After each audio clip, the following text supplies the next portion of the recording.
Hey guys, and welcome back to How Logical. In this tutorial, we're gonna look at how to clear the trash in Dropbox. Now let us begin. Well, note that I've already logged into my account. In case you have not to log in, it is quite easy. All you have to do is go to dropbox.com and hit on login and enter your credentials. And guys, this right here is the interface. Now let's simply look at how to clear the trash. On the left side of the screen, as you can see, there are multiple options available from photos, shared to everything.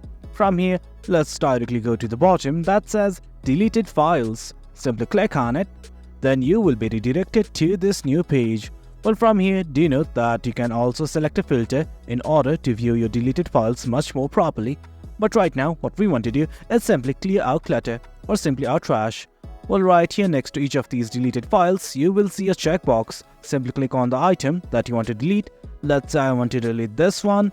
So, correspondingly, I'm going to click on this checkbox right here. Likewise, you can select multiple items as well. Do note that you have two options available. Either you can restore them or permanently delete them. Hit on the second option that says permanently delete. And finally, it's going to ask you to enter your password to continue. Just enter your password right now. And once everything's okay, hit on permanently delete. And guys, that is it. That's how we clear the trash or permanently delete your files from Dropbox. Hope you guys found this video informative, and for more content like this, do remember to hit like, share and subscribe. Your support fuels us. Until next time, thank you.